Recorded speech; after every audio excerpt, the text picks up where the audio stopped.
And I remember thinking, oh my gosh, this is the most loving, committed, delightful, amazing man. He's reading this pamphlet. And then the other half of my brain was like, does he actually think he's going to learn anything from a pamphlet about how to care for a baby? And it was like this moment where I was like, we are both way in over our heads. We have no idea what we're doing and we're trying to get through it. But I loved that Josh's response to the moment was like, I have to do something. I need some information. And that's what he did. And I don't know. I just loved him even more that day than I had the day before. You were full of oxytocin. Welcome to Startup Dad, the podcast where we dive deep into the lives of dads who are also leaders in the world of startups and business. I'm your host, Adam Fishman. And in this episode, I had the pleasure of sitting down with husband and wife, Josh Herzig-Marx and Carla Naumburg. This was a fascinating interview because Josh is a longtime tech leader and advisor, and Carla, who holds a PhD, is a best-selling author of several parenting books, including You're Not a Shitty Parent, How to Stop Losing Your Shit with Your Kids, Ready, Set, Breathe, and Parenting in the Present Moment. Josh and Carla are raising 2 teenage daughters, and Josh has taken a more active role in parenting to enable Carla to lean into her book writing. In this conversation with Carla and Josh, we dove into their backgrounds, their journey together, and their experiences as parents. They discuss the transition their 2 daughters are going through, navigating the tricky terrain of adolescence and puberty, and the challenges and joys that come with it. The conversation takes a much deeper turn as they discuss their decision to start a family. Both Carla and Josh always knew they wanted children, but the timing was a big point of contention. Today's episode provides a candid look into their lives, offering insights into parenting, relationships, and the complexities of family life. I think many of you will relate to this conversation.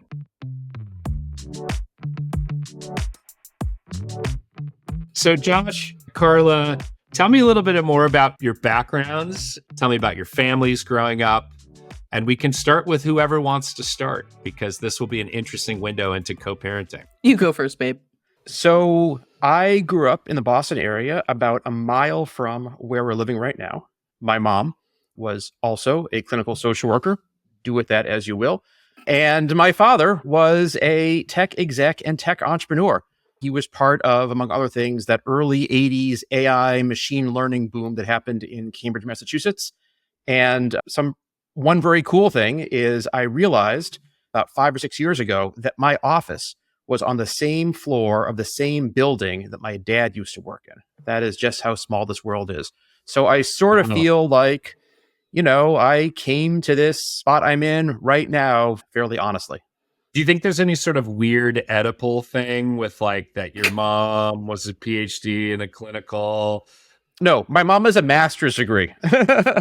Completely different, Adam. Totally different. Nothing at all like that. No. Carla, are you excited that you are much more accomplished than Josh's mom? No, because Josh's mom is one of the wisest people I know. And no amount of letters after your name will ever make up for that. She's awesome. Okay. Yeah. So tell me about you, Carla. Where did you grow up? What was your upbringing like? Pretty different from Josh's. I grew up out west, actually. I was born in Santa Fe, New Mexico. And I spent half my childhood in New Mexico and half my childhood right outside San Francisco. And my parents are totally different. My dad was a realtor. They divorced when I was quite young. And my mom worked with my grandmother at a ladies' clothing store. And my childhood, because we're talking about parenting here, was a lot of divorces, a lot of instability, alcoholism, mental illness, a lot of tough stuff. And I am incredibly grateful to Josh and my parents, who did as best they could do in a really challenging situation. But clearly they did something right, because I'm here now and I have this amazing family. And as we were discussing before the recording, Josh and I are going to hit our 19th wedding anniversary in a few months. So my childhood was very different and it affected my parenting. And if you're wondering why I went into social work, look no further. But here I am now. Awesome. How did the two of you meet? Because you're now both on the East Coast together. What did that look like? Okay, I'm going to step in before Josh tells his inappropriate joke here. We were both students at Middlebury College, and he will say he was working for me, which is inappropriate and not accurate. We were both working for Residential Life at Middlebury College, and that's how we met. And he wasn't working for me. So stop it, babe. Don't tell that joke. As in, like, you were RAs and you were like the supervising RA and he was the like. I had already graduated and he was a senior. Basically. Was this like the graduate situation? Like, no, he was dating some other woman. But I remember very clearly we were doing some kind of pre-season offsite and I didn't really know how I was going to get there. And she just walked up to me and offered me a ride in her car, which was awesome. It was cute. But even more than that, the next day when I was driving back, she just walked over and was like, I'm giving you a ride back, right? And it was just super cool of her to like, look out. And we became really good friends after that because she offered me a ride and was super cute. And then eventually you broke up with the person you were dating and Carla was the homewrecker and just swooped in and, rebuilt the foundation, right? That's how that works. So the actual story is I actually did break up with a girlfriend right before I was going to see her. Not the same girlfriend. I was living in DC, different girlfriend. Wow. And Josh. I knew I was going to see Carla and I thought she was pretty awesome. And I broke up with my girlfriend and I came back to Boston and I invited her to Passover Seder. Second day of Passover. So second day of Passover, 2001? 2001? No, yep. I think it was 2000. I think it was 2001. She just stuck around after the Seder and helped with dishes. And we sat chatting all night. And my grandmother was sleeping upstairs. And, awesome. Finally, yeah. So you bonded over some matzah and Manischewitz is 100%. Yeah. Good. As our people have been doing for millennia. Broke unleavened bread together, you might say. Cool. Okay. Awesome. Now, tell me about your family now. So you have 2 kids, 2 girls, if I'm not mistaken. We have 2 girls, 13 and 12. They just started 8th grade and 7th grade. At the time this is released, we'll have a 14-year-old and a 12-year-old, probably. Wow. And I don't know, they're like on this weird, like liminal state between like being kids and being like full-on teenagers. It's sort of, I joke that if you like watch them, it's like one of those like optical illusions, is the dress green or is the dress blue? And it kind of switches back and forth once you can see it. It's like, I see my kids switching back and forth between being like teenagers and being little kids. And it's sort of freaky and it's sort of amazing. Yep. Wow. Carla, do you have a similar reaction to that? Oh, 100%. First of all, I will tell you that having a house full of puberty during a pandemic is no joke, but our daughters were amazing, really, through it. They were amazing. I mean, their resilience and their ability to handle this stuff has been, sure, there have been some very rough moments, but in general, they have been phenomenal. And I am very grateful to Josh, who was kind of the emotional rock in our family when he's got like 3 crazy ladies, actually 5 crazy ladies if you count the cats running around the house. And the girls are amazing though, but it is, these transition stages of childhood and young adulthood are brutal because you don't really know which kid is going to show up at any moment. And are you supposed to react to them as the parent of a younger child / tween or as the parent of a teenager? It's a little mind-blowing. Yeah. So I have a 10-year-old daughter and a 7.5-year-old son. And my Thursday is the introduction to the puberty ed program at my school. So that's fun. But I've seen that like it's starting, this sort of adolescence seems to be starting earlier and earlier, right? Like even I think at 10 years old now, people are like, oh, your kid's going to be going through some stuff. And like, they might get surly. And I guess that's the tween years. I don't know, but it's become much more of a thing. I think there's like 2 parts to that, right? One part is, I think, onset of puberty is certainly getting earlier and earlier. And I think that affects girls more than boys, or is more obvious in girls first. So when I talk to friends of mine, who have kids who are like 9 or 10, I'm like, there is 1 or 2 kids in your daughter's class who they're going to hit puberty. They're good. Can I say this out loud? They're going to have their period for the first time in class. And it's going to be a thing which your kid is going to be thinking about inside of their head, maybe talking with their friends and maybe talking with you about. So just prepare yourself and maybe even start having those conversations with them. But there's also, I think, we're old now. I don't know how old you are. Carla and I are 45. And I'm 38. I don't know what you're talking about. Yeah, Carla's been 38 for a long time. It's great.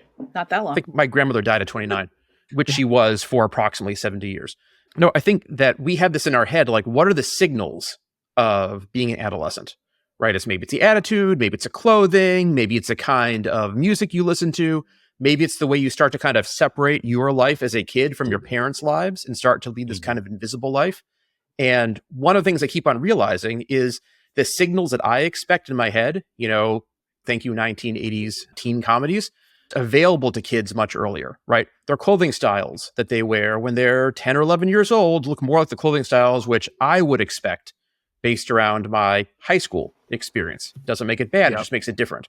Right? By high school, I had a very different life, separate life from my parents, right? Things were happening which they knew nothing at all about over the phone, at school, or whatnot. Now our kids with their phones and their devices and WhatsApp and Instagram and Face Chat and whatever it is, like they're leading lives separate from their parents earlier than them as well. So I think it's partly it's the kids and partly it's us, which is maybe a thing that every generation of parents have thought about. Yeah. I think every generation is like, these children and their newfangled devices. Kids today's. Out there shaking their hips. Remember what they said when Elvis became a thing? Mm-hmm. Yeah. They were like, it's all going to hell because they're shaking their hips. I wasn't actually alive for that, sweetie. I'm only 38. I don't know. I saw a documentary about it. Well, recently, crop tops have entered my household, or the desire to turn everything into a crop top for my 10-year-old. And that's been a little, I don't know, unsettling. The crop seems to get higher and higher and higher. And I'm like, no one wants to see that, honey. Like wear a normal shirt. Anyway, enough about me. By the way, we can spend the entire time talking about discussing clothing choices with your tween and teenaged girl. Oh, we might get there. That's a whole conversation. What I'd really like to hear about from both of you is the decision to start a family. So, yeah, where were you in your professional lives when this was going on? What was that? Was it a conversation? What was that conversation like? Put on your time machine hats. Yeah. And it was like a fight. Sweetie? Don't you remember we went on a hike and got in a fight? That's exactly what it was. It was a fighting hike. It was a fighting hike. No, Josh was in graduate school. He was getting his MBA, and I was working on my doctorate, and I was working in college mental health. And we had this group of friends that we hung out with a lot, and one of them had the audacity to get pregnant. I mean, what the hell? And we had always talked about having kids. I think we both went into this relationship knowing we wanted kids, but then our friend got pregnant. All of a sudden, it became a real thing. And then it just took us a little while to get on this, the same page in terms of timeline, I think. I don't think we ever disagreed about wanting kids, but I got anxious because that's what I do on days that end in Y. I get anxious. And I was like, we need to get pregnant because my ovaries are shriveling up. And I was 29. I didn't have any shriveled ovaries. I don't know. Maybe I don't think so. But you, I think, babe, you were reticent, right? Or you were hesitant? I don't like change. Change is hard. And I felt like we were rewind the clock. I have no idea how we spent our time prior to our kids, I don't remember being born. I have the vaguest notion. I kind of remember where we were living and I kind of remember where our bedroom was, but the details totally escape me. But apparently there was a hike involved. There was at least we did a lot of walking. We always ended up walking on the side of big, busy roads because that's what happens when you go on walks with Josh. You walk on the side of a big, busy road. But hiking and walking is what we like doing. It's still our favorite thing to do together. And it really always has been. But I felt like we were just kind of getting our shit figured out. And I 100% wanted kids. There's never a question there. I've always wanted kids. I've always wanted to be a parent. As far back as I can remember, back when it was kind of weird and creepy to feel this way. 15-year-old Josh is yeah, I want kids. I'm what's wrong with you, old man? But I didn't have a sense of the timing of things. How long does it take to have kids? And what's the process like? I mean, I know the mechanics of it, or I thought I knew the mechanics of it, but which is part of our story, right? But fundamentally, I was why does it have to be now? Just when, I'm making this big transition in my life, I, left working to go to school and I was thinking about starting a company. This was the first year of this school together and it just all made things feel very chaotic. And when things feel chaotic, I feel a little bit locked down and we had a fight. And as always, Carla was right. Can we get a recording of that part? Yeah, if you want to do a little snippet of that bit. I would like that needle pointed on a pillow on my couch, please. As always, Carla was right. Needle pointed on the couch. That will be a Hanukkah present for Carla. I'll give you a snippet of this later that just says Carla was right. So hiking, fighting, but pretty much around the timing. Both of you all in on kids. Just when are we ready? And it is a big decision. I think it's funny that you said 15-year-old Josh knew he wanted to have a family.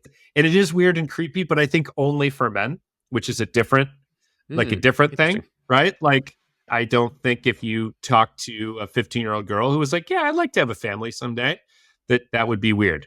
Right, because for generations, we didn't have any other options, right? Exactly.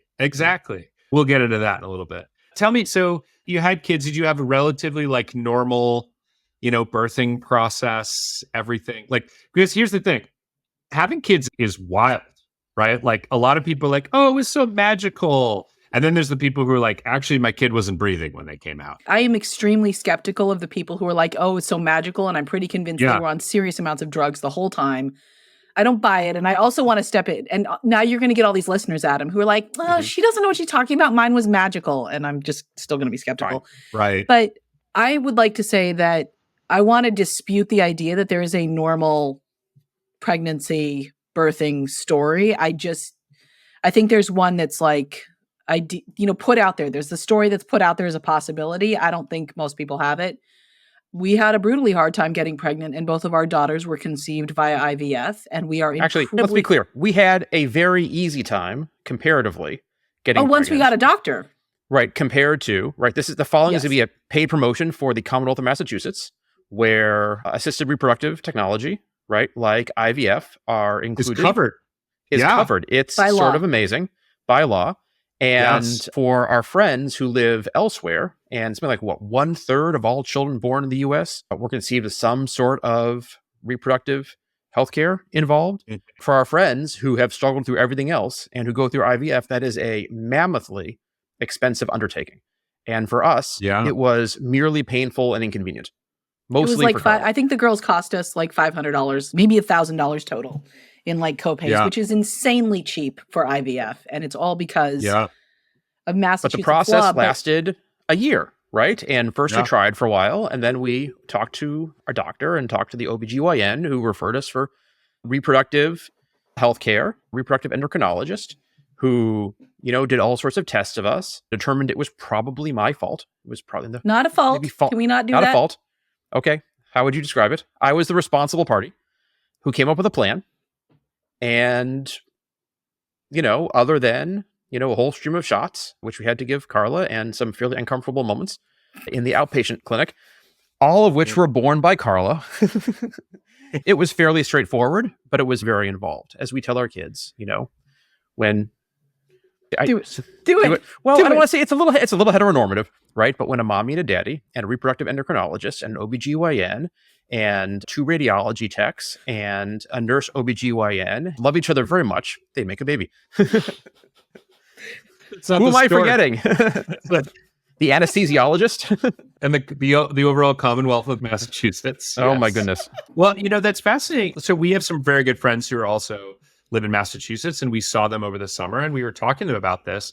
And I don't think that my wife and I knew about the fact that this is all covered in Massachusetts, and it is amazing.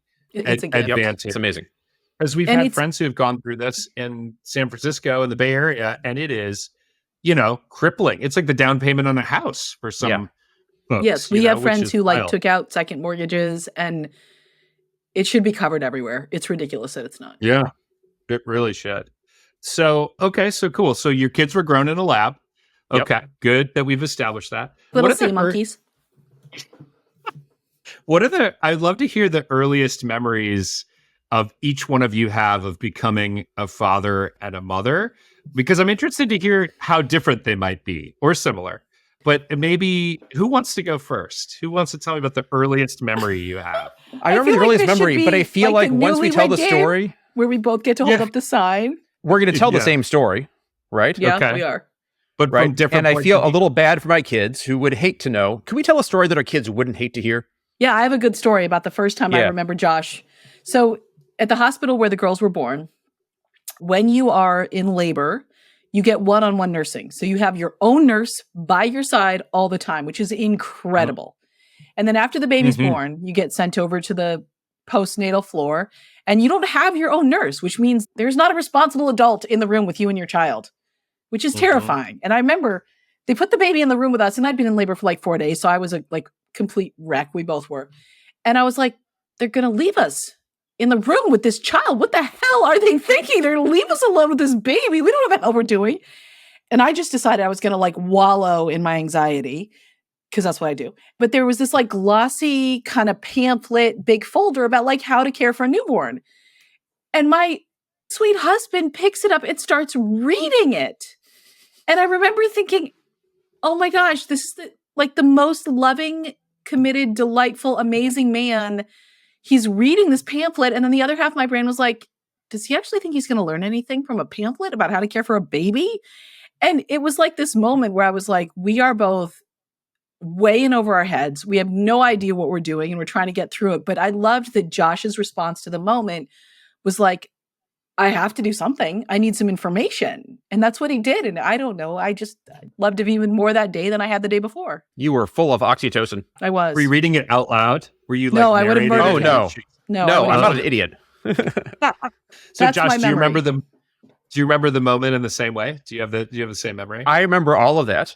I remember a whole host of things that our kids would be aghast if they heard. Though what's really a cute thing is one of like the ways that we can help them soothe themselves and that they soothe themselves is telling them stories from when they were brand new babies. One of the stories that my older daughter loves hearing about is how she was the demonstration baby. She, like, I'm going to say through like, I don't know, preschool, she like... Here's the floor model. Hit every developmental milestone, like just the way you read it in the book. No. The like emotional, social developmental styles. There are certain ones regarding where you put your bodily excrement that she did not hit. Just to be clear, I'm trying to tell a story that she'd be happy with, but but let's also be honest for the listeners. Come on, she didn't hit every milestone perfectly. Let's be real. Frida, we love you and we're sorry. No, she was like the demo baby for being washed. And when she was like a day old in the hospital. When she was a day old. And she was this incredibly charismatic baby. She was not a good-looking baby. There's some good-looking babies. Our second kid was like beautiful coming out. But she was kind of a froggy little baby. But from the very first moment, she engaged with everybody. She made eye contact almost like from birth, like from her very first moments. And she was always drawn to faces and paid really close attention. And like that just kind of carried through. The thing I really remember, though, from the first 6 months of her life was that I had these dramatic, like vivid post-apocalyptic dreams almost every night. And they weren't like terrifying, but they were pretty overwhelming. And I don't know, did that happen to you, Adam? Similar? I don't remember most of my dreams. This is a weird thing. So no. Okay. I believe that they're happening. I just don't remember them much. This seems to be not entirely uncommon. Like, it's not just me having these things, but I had these. Yeah. And, you know, parental anxiety manifests itself in all sorts of ways. And Carla and I have an abundance of it to manifest. Yeah. I just remember this unbridled rage that Josh was getting enough sleep to be dreaming while I was up, like, watching really bad Queen Latifah movies while I was trying to nurse this baby. She was in a movie once where she was like a bike messenger. And I remember it was the middle of the night and I'm trying to nurse this baby. And I'm like, who was like, and I love Queen Latifah, don't get me wrong, she's amazing. But I remember thinking, like, who the hell cast Queen Latifah as a bike messenger? That's what I remember from those first 6 months. Rage and Queen Latifah. It's Taxi. It's called a Taxi. She's a bike messenger turned taxi cab driver. It's 2004 film. There you go. You were looking that up as we were talking, right? You weren't actually. Absolutely. Oh, good. No, I believe me. I've mostly memorized Queen Latifah's entire catalog. Except that movie escaped me, the name of it. Connoisseur of fine direct-to-DVD movies. Exactly. So many. And they're so good when you're a new parent. So I want to transition a little bit and talk about... So a lot of the people I've talked to lately have had younger kids. There's a couple I've talked to whose kids are a bit older. But a lot of parents I'm talking to have kids that are way younger than mine even. Newborns, kids in that like 3 to 5 zone or like early elementary school. And the two of you have a 14-year-old and a 13-year-old. Or 14 and 12? 13 and 12? 13 and 12 right now. Yep. About to be 14 and 12. And you've managed to survive or perhaps thrive, I could say, during the time when your kids are growing up. But, you know, you've made sacrifices and choices and changed how your family structure works and things like that. So I would just love to hear over the years how the two of you have managed time between, you know, work, family, the occasional night out. How have you found that balance, or would you even describe it as balance?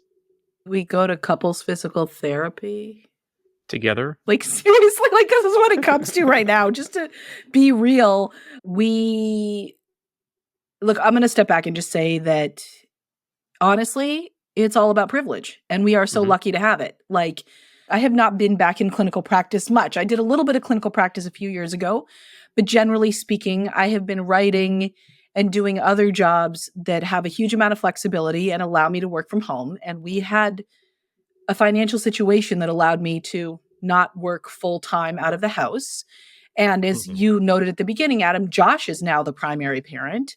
But being in a family where you have the flexibility to have financial schedule-wise, otherwise, where you can have one parent who does not have to be tied down to meetings and a job and have to be somewhere, makes a huge amount of difference. And so any scheduling successes or relational successes or whatever it is that we've had over the years, we have to start by acknowledging the privilege of having enough money that gives you this flexibility. And I don't ever want to talk about this without saying that, because I feel like when you say, oh, we've managed to schedule date nights and we can go to physical therapy at the same time and we can do all these things, if you don't talk about the privilege involved in that, then you're essentially saying to other parents that if they're not doing that, they're doing something wrong. But if you've got two working parents who have jobs in hospitals or schools or police departments or even like companies or businesses where they have to be sitting in an office 10 hours a day, they don't have that possibility. And that's not their fault. It's just their reality. So that's what I start by acknowledging. I don't know. What do you think, Josh? I also think that if you had asked us this question a couple of years ago, like 5 or 6 years ago, we would have given you like a really funny answer and even a good articulate answer like Carla gave. But I don't think it would have been as honest as maybe where we are today. I know I certainly didn't fully appreciate back when our kids were really little. And I think the two of us together didn't have like a good language to talk about it. How much of whatever we were able to produce as balance really fell on Carla's shoulders. Like, our kids were born when I was, still an entrepreneur, still had a company. They were, 2 and 4 when the company got acquired by Google. I spent the next 3 years traveling a totally ridiculous amount, and the money was great. It allowed us to have this lovely house that we're living in, send our kids to a really nice private school. But the way that it worked is Carla did everything. And I don't necessarily mean the physical labor. Like, I've always enjoyed shopping and I've always enjoyed cooking and I've always enjoyed spending time with my kids and doing things with my kids and changing diapers and doing activities and giving her weekend mornings off and things like that. But, fundamentally, the way that it worked was Carla took responsibility for everything happening in our family. And that's a privilege, right? It's a privilege that, we have the money that she was able to do that. It's a privilege that, we could work well enough together that our kids are really pretty easy. Like, parenting is not easy, right? It was not easy for either one of us. I don't want to say that. And even at the best of times, it's hard. But, our kids are healthy.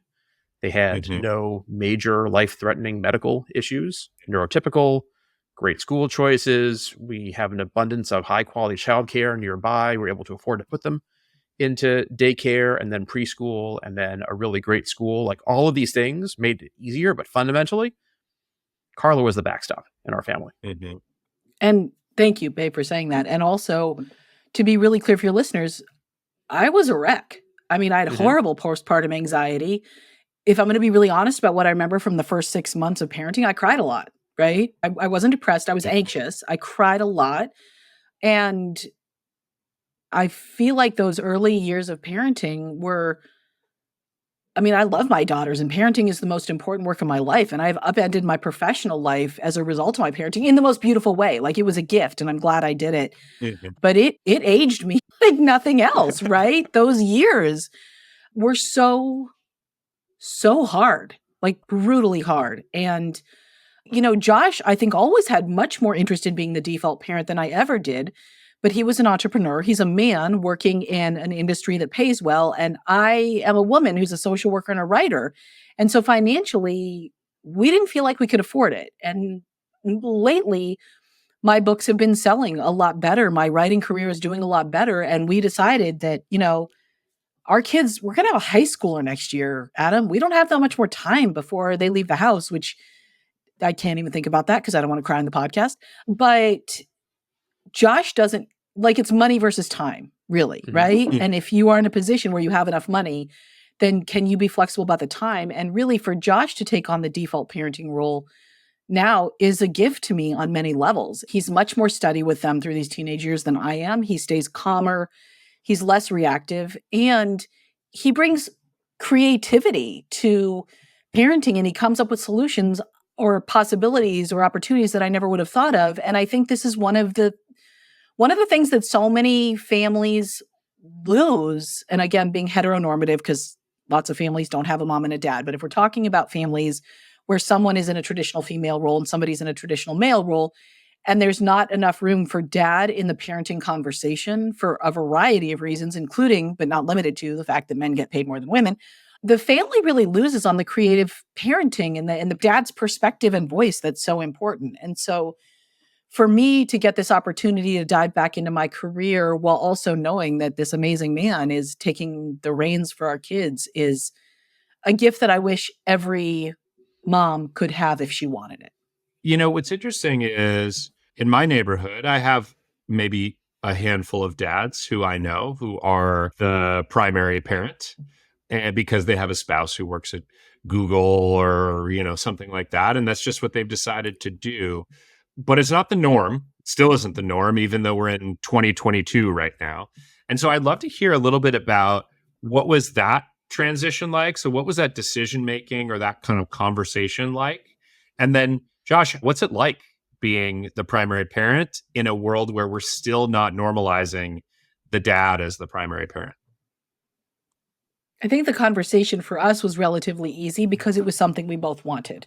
We were on agreement with this. I always knew that Josh had interest in being the default parent, and I always knew that more balance, aka more time away from my kids, and I'm not talking about a lot of time away from my kids, but time away from my kids on a regular basis is really important for me to stay kind of balanced and calm and be able to be present with them when I am with them. Mm-hmm. So that part of the process was easy because we were both on the same page in wanting to make this transition. Josh, do you want to say more about, like, this transition took us like a year? Was it a year? Yeah, it took us, we've been talking about it for a year. When it actually happened, I think it was pretty easy. Like, pulling the trigger mainly consisted of my leaving my job. That stretched out for maybe a little longer than we had originally intended for it to, but it wasn't terrible, really, since January to July. I was working part-time, my prior employer, and that was fine. But, at that point, I had kind of taken over most things. It hasn't really felt hard, I'll be totally honest. But hang on, but I also think that the pandemic sort of inadvertently helped that because Josh wasn't home for dinner for many years. And because our kids ate early and he had to take the T home through Boston, it took a long time. He left work at a reasonable hour and tried to get home at a reasonable hour. It just didn't jive with when our kids were eating. But Josh is the cook in the family. I can't boil water, and he is an amazing, unbelievable cook. He can make anything, and he makes it better than anybody else. Are we going to discuss spatchcock chicken in this particular call? We're going to talk about spatchcock chicken for a little source of our friendship. But he has been making dinner every single night through the pandemic. And he's been around more because he doesn't have this hour commute on every end. So even though we weren't really planning it, when he started working from home, he was sort of naturally more in the vibe of the daily schedule and everything because he was just there. And Josh has always been a super involved dad. So I think all of that really helped the transition. I will say there are a bunch of dads who are the primary parents within our kids' school, which is, I think, our primary community right now. I'm not sure they all want to be primary parent, but that's where they all are. People are sad. Carla was, cover your ears, sweetie. Carla was beloved. Like, people really liked her. Certainly, they enjoy talking to her mostly more than they enjoy talking to me, right? They don't want to hear the advice from me. They want to hear the advice from Carla. So everybody's really nice about it. I don't feel like that's been a big part of the change, though. Also, the girls are at an age where it's not as big a deal for the parents to be around or not be around. Like, we don't walk our kids into school on the first day any longer. And they didn't really Right. want me to stay for the all school like assembly, to mark the first day of school. And I don't know, I guess there's soccer games, but they don't do youth soccer anymore. So it's not like I was the only dad on the side of the field saying ridiculous things to embarrass my child. I don't know. That part of it hasn't been a big deal, which I think also speaks to the privileged community that we live in, right? Yeah. Most households, most families we know, both parents work, but both parents are professionals, so they have some flexibility with their schedule. So both parents are able to show up. Certainly around in our community, the physical labor of parenting, cooking and cleaning and shopping and things like that are split more or less evenly between parents. Like there's much more balance there than around the emotional work of parenting.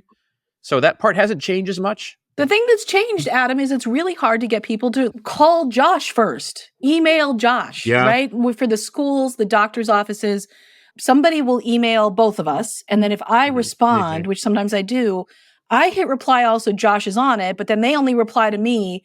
And then I have to write back and say, you need to include Josh in this. And so getting people to contact Josh, it's an ongoing conversation and it's annoying. And on the one hand, I certainly understand for busy teachers or busy doctors or nurses or whoever, like it's annoying to have to find 2 email addresses and type them in, whatever. But I think it's a huge problem that leaves dads out of these conversations. And so as we were heading into this transition, I was very mindful of starting to CC Josh on every email involving the girls, which I hadn't done for years because he was busy, had a crazy inbox, and he didn't know that I was changing a dentist appointment from 1 p.m. to 4 p.m. But now he needs to know. And so that feels like an ongoing conversation about, can we remember to include Josh in this? Can you call Josh? Like, he'll bring Frida to the orthodontist appointment, and while he's sitting outside waiting for her to come out, they call me. And I'm like, dude, come on. So we're working on it. And it's not necessarily like they're doing that on purpose. No, it's just, just never occurs to them. The other part of it is Carla's definitely better at these things. She's better at the scheduling, the organizing, having a sense in her head for like the way the calendar works, right? The kind of the scope of the school year and when things are going to happen and how far in the future those things are, which makes sense, right? She's been practicing it for 13, almost 14 years, and I'm just starting to do it now. And, practice is an important part of getting better at anything, right? Yeah. So things we're figuring out are like, what are the tools that I need to use? And maybe the hardest thing about this is, Carla needs to flex a little bit in the way that she organizes things so that we can do things that like will work for me. So I have this like ridiculous Google Doc that like lays out the year, and she looks at it, she's like, this is a waste of time and totally meaningless. I'm like, it absolutely is if I had your superpower of being able to like, peek into the future, but I don't. So I need to like, use all my project management skills to, not forget to pick my kids up from the bus stop, from camp, a thing which I managed to do this past summer, even though they only went to camp on a bus 3 days. Right. Because then they got COVID. No, and I did flex on that, right? I was putting dates on the calendar, and you did do some color coding that made my type A, little heart super happy. So well done on that. Yeah. Thank you. So this is an interesting segue into, I was going to ask the two of you what it's like having tweens and teenagers, but I think we covered a little bit of that earlier when you mentioned like, it's hard to know what mode you're getting, right? Are you getting teenager? Or are you getting like kid that still wants to snuggle with you, right? We have very different approaches to this, I think is important, right? So I don't try to figure it out. I mostly treat them as older versions of themselves every single day, which I think works really well a lot of the time and sometimes fails. Yeah. And I think Carla is better at figuring out which one they are at any particular moment. But when that doesn't work out, it tends to fail more spectacularly. I was like, what is he going to say about me? Because really, Adam, what I think I do is completely overthink things and react more emotionally than I need to. But apparently Josh thinks sometimes some version of that works. So I'm going to roll with that, what he said. Okay, we'll go for it. So Carla, you've written several books now about parenting, and I own one of those books, which is the How to Stop Losing Your Shit with Your Kids. They're all good, but that's a good one. That's a good one. I wanted to know, tell me about frameworks that each of you apply in your parenting style. And Carla, were any of your books inspired by your own parenting experience, or do you try to step outside of that when you're talking about parenting? Oh, no, I only write books about things that I am actively struggling with. So, Do you remember the dedication in How to Stop Losing Your Shit? I think I said, to my children without whom I never would have lost my shit in the first place. I think that was the dedication. Yes. No, look, Yeah. it was all of my writing is really inspired by, the challenges I face and my attempts to figure this out. And so, yeah, How to Stop Losing Your Shit with Your Kids was, I think it took root the night that I, a person who had just finished my doctorate in clinical social work, which is an advanced degree in confusing thoughts and overwhelming feelings, sat down at my computer and literally typed into Google, how do I stop yelling at my kids? When it's been a journey for me, right? And I will say that I still lose it with my kids sometimes. Was there any good advice? That's such a hard question to answer. You're not the interviewer here, buddy. Take your questions and zip them. I'm talking to Adam. Yes, of course there was good advice, but I couldn't use it, right? Bake a cake and don't eat it. No, that's different advice. Yeah. That's a different story. Shout into the toilet. Okay, that was not great advice. But look, I call this coulda, woulda advice, right? There's all this coulda, woulda advice out there. If I could have done it, I would have done it, right? I didn't understand. I didn't have the foundation or the insights, even as someone who literally spent my professional career studying this, I still didn't have the insights to understand why it was so hard for me to stay calm and why it was so hard for me to be patient and not losing my shit. And so, yes, that book was entirely inspired by my challenges as a parent. And Adam, it's so sweet of you to ask about frameworks, because that is something that Josh absolutely has in his life and it serves us so well. And I don't understand what that means. Like, if you had said to me, Carla, what sort of do you use to inspire parenting? I'd be like, yeah, that question makes a little more sense to me than frameworks. Like, it's just not how my brain works. Things happen and then I respond to them. And sometimes that reaction goes well and sometimes it goes poorly, but there's no framework involved. It's just not how the situation between my ears functions. The only reason I could ask Josh this question is because, having been a product manager, the world of product management revolves around, and by the way, MBA revolves around frameworks, which is like, how can I fit this situation that I'm dealing with into a thing that lets me understand it and process it and work through it. So I'm not saying Josh, it's a bad thing. It's just not how my brain works. Oh, no, I get it. I totally get it. Josh, what's your favorite parenting framework, if you were to describe it that way? My favorite parenting framework is mission, vision, strategy, which you could then decompose into objectives and key results. Okay, and say more. I'm half joking and I'm half serious. I'm probably like 3/4 serious here. You know, I think about the challenge that, right, I coach product managers, right? And inevitably, people ask me the question, I have a long list of things I could do. How do I prioritize them, right? And in their head, what they're thinking about is some sort of prioritization framework, like impact and effort and probability, and multiply things together and stack rank the experiments you could run. And I think for a lot of people, that's kind of the way they think about parenting, right? There's a whole bunch of things they could do, right? They could sign their kids up for music class or dance class or Mandarin or Spanish immersion. They could send their kids to the public school or the private school. They can do, the fancy summer camp or the regular summer camp. They could take an adventurous vacation. They could sit on a beach in an all-inclusive resort. It's a series of kind of context-free decisions where they're trying to compare stuff against each other. Well, if we go on the less expensive vacation, then we can send our kids up for the fancier preschool, for the, Spanish language immersion preschool, and those kinds of trade-offs.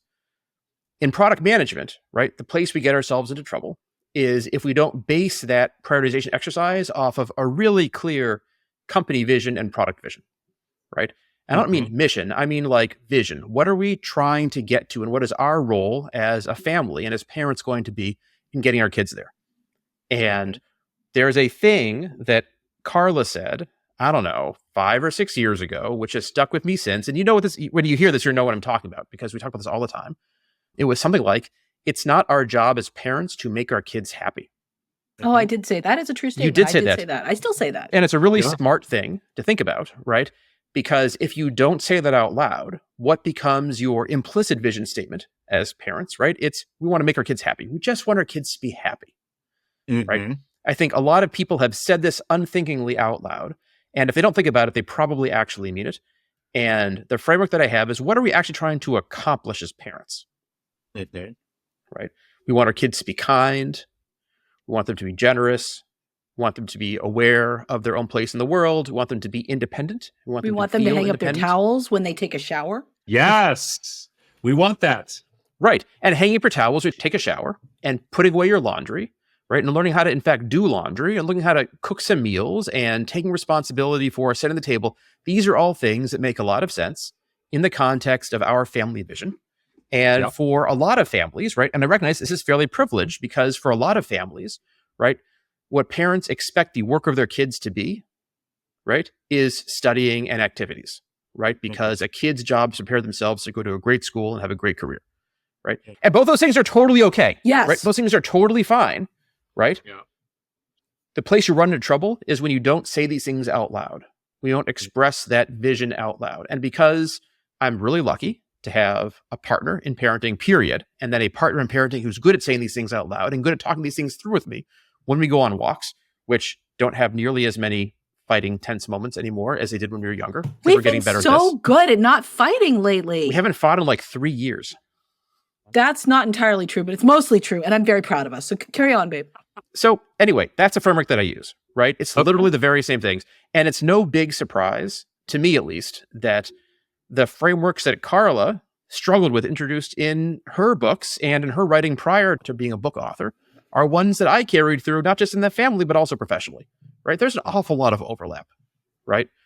With being an exec at a company and being a parent, right? In both cases, you are the adult and you're expected to act like the adult. And that has a set of responsibilities which only you as the adult have. Okay, I didn't understand a lot of what Josh said initially, but then, because he was like, what? But then he started talking about feelings, and I understand that stuff. But I do want to say one thing where I think we parents can get a little off track when we start to make this comparison between the professional world and the personal world, which is that when you are in the professional world, you can get some pretty clear feedback about whether or not what you're doing is working. Like, I don't actually know what product management people do for feedback, but maybe, I don't know, sales go up or products are built or your boss is happy or you get to check off the boxes on the workflow scrum thing, whatever. In parenting, we don't have that. There's no checkbox. I guess maybe once a year at the annual exam, the doctor might say, yes, your child is growing well and yes, they're meeting milestones. But generally speaking, on a day-to-day basis, we don't have that. And what many parents do is we look to our children's behavior and their emotional state as like the feedback that we're doing a good job. And this is a losing proposition because kids are insane. They behave unpredictably and irrationally, and their feelings are all over the place. And there is nothing wrong with having feelings all over the place, except for it's like super unpleasant when you're the parent being the receptacle of those feelings. That doesn't feel good, but it's okay to feel bad. And so I think we parents get really hung up on this idea that if our kids aren't behaving well or feeling happy, that is an indication that we are not being good parents. And that's not actually true. Yeah. Now, don't ask me what a good parent is because I still haven't nailed that one down. I'm working on that. I can tell you. Oh. Yeah. Please do. Yeah. Wait, let me take notes. Yeah. A good parent provides their kids with unconditional love. Okay. And provides them with the things they need to be safe and warm and clothed and well fed within their capabilities and life situation. Okay, but all I can think of is all the parents who can't give their kids any of that for reasons that aren't their fault. Because the social worker in me is like, what about the homeless parents? What about... Parents can give their kids unconditional love. But what is it? That is not a helpful phrase in my world, because what does that mean to give your kids unconditional love? Because is it unconditional love when all you can think about is running away to Staples because you can't even deal with your kid being in the same room with you for 5 minutes longer? Like, yes. I don't know what unconditional love means. I always love my children. And sometimes I behave poorly towards them. Sometimes I scream at them, right? Sometimes I roll my eyes so hard I feel like they're going to fall out of my head. And so what is unconditional? I don't know. I know what it feels like to unconditionally love my kids, but I can't control feelings and I can't ask another parent to control their feelings. So if there are parents who feel ambivalent about being a parent or feel rageful or confused or regretful, does that mean they don't unconditionally love their kid? Like, I feel like love is a feeling and I can't I think you and I need to go on a walk and have a conversation about this when I'm going to get very mouthy at you. It's a bad key result. It really What the is. hell is a key result? It's the thing that you measure, right? It is. You're right. It's a bad thing. You can't measure unconditional love, Right. so don't come at me with that. It's a bad thing to measure, but yet, look, I look at your own childhood. Yeah. Right? Chaotic and complicated. But the one thing which you never doubted in your life was that you were loved by your parents. That is a true statement. And that is worth an awful lot. And did you always get everything you needed? You did not. Right? But the fact that you had that unconditional love combined with some other, lucky breaks, other things, right? Complicated childhood. But the fact that you had that takes you so far. And you can say, I can't measure it, so it's stressful. Or I can say, you know what? Unconditional love doesn't mean not losing your shit with your kids. It doesn't mean not running away to Staples. It doesn't mean not making jokes about wine o'clock, right? It doesn't mean about I don't make about wine packing. o'clock jokes. No, I don't make wine o'clock jokes either. But I don't judge people who do. Right? All those things. It doesn't mean those things, right? It's just a thing which, you know what? Just about everybody has that. Like, you're setting a pretty low bar. And that's my favorite thing about parenting is this isn't like, unlike everything else that we do. And maybe, Adam, this is what's hard for parents like us, right? In our social, demographic, psychographic group of people who have spent basically their entire lives excelling at everything they did through really hard work and optimization and grit and grind and studying and privilege and intelligence and all those other sorts of things. And a lot of luck. And a lot of luck, right? But here's the thing where, like, honestly, like, being a great parent means, like, just hitting that bottom threshold bar. Like, says the man! Says the father! I don't judge you. You judge yourself. No. Society... I absolutely judge myself for sure. You judge yourself, and literally every person you see walking down the street judges you. I agree. Society judges mothers to a completely different standard than fathers. And I'm not saying that's fair to fathers either. Right. But don't even start coming at me with this low bar business because that's not true for moms. Okay, I'm just saying, be the change. Yeah. I'm gonna rip off these headphones. This is why, Adam, we're different floors of the same house. I've created the first argument in 3 years. Oh my God, what have I done? It's like, what's that? What was that TV show? There was the reality show. It was a talk show, and they were always throwing chairs at each other on stage. Yeah, you're Jerry like Springer. the new one of those, Adam. That's what you created. And then he ran and then Geraldo. He's like Maury Povich. Fox News host. Maury, yeah. That's what this is. That's what this podcast is, Adam. I want to be conscious that Josh, primary caregiver, said I'm watching that clock until 3:05, and it is now 3:10 for Josh. It's minutes to drive over there, so I have like 2 more minutes, and I'm going to run downstairs and I'll wear my embarrassing dad Crocs to pick the girls up instead of a nice pair of stylish sneakers. Let's go with the rapid fire round then. This is my favorite part for both of you. Pass. Diapers. Okay. Jesus. Okay. Most useless parenting product you ever purchased, Carla. Pacifier. Josh. Our kids are thumbsuckers. Pacifier. Thumbsuckers. Which one of your kids is your favorite, Carla? My cats, obviously. Josh. My wife. Yes, nailed it. Most frustrating thing that has ever happened to you as a dad, Josh. There was this time when we were carrying our kid at an event and she had a giant poop. And I tried to tell my wife that the kid had a giant poop and she kept blowing me off. And then it was everywhere. Okay, Carla. That clearly was not frustrating for you. What about you? I'm laughing too hard. Carry on. Okay, Josh, go-to dad wardrobe. You just mentioned something, but wearing it right now, every day. Yeah. Flowered shirt. Okay, wearing it right now. Carla, what's your go-to mom core wardrobe? Oh, I just wear soft pants and t-shirts every day. Mom core not every day. I don't wear hard pants. Okay. That's not a thing I do. We distinguish between soft clothes and hard clothes. Yeah, I don't. Yes, hard pants. I'm familiar with the concept. Okay, did you ever drop one of your kids as a baby, Josh? No. Carla. I was holding a stroller and it fell backwards and she hit her head and I felt really bad. I'll allow it. Okay, this is a good one. Carla, how many parenting books do you have in your house? I only have like 8 or 9 because they'll make me crazy. Oh, wait, but I have multiple copies of my own books and I have my own books in other languages. So I have like a shitload. Josh, how many parenting books have you actually read cover to cover? 0. Yes. Okay. Least favorite age for your kids, Josh? First 3 months. Okay, Carla. Infants and toddlers, everything Okay. up to 5 was a nightmare. Favorite age for your kids? Josh? 9.5 months when they were able to sit up on their own and reach for toys, but couldn't yet crawl. No, that's a joke I always say, because it is like the greatest age for kids, but I feel like literally every year is a little bit better. What he said. Potted plant stage. That's what I call that 9 months stage. Okay. Screen time. Good, bad, indifferent? Carla? It's for the parents. It's great for the parents. Josh, same? Exactly the same. Okay. All right. Final question. Josh and Carla, what's our take on minivans? Never. Love 'em. Never. It's great. We end with a conflict. I love it. Thank you for listening to today's conversation with Josh Herzig-Marx and Carla Naumburg. If you enjoyed the show today, please subscribe, share, and leave me a review. It'll help other people find this podcast. Startup Dad is a Fishman AF production with editing support from Tommy Herron. You can also stay up to date on my thoughts on growth, product, and parenting by subscribing to the Fishman AF newsletter at www.fishmanafnewsletter.com. Thanks for listening.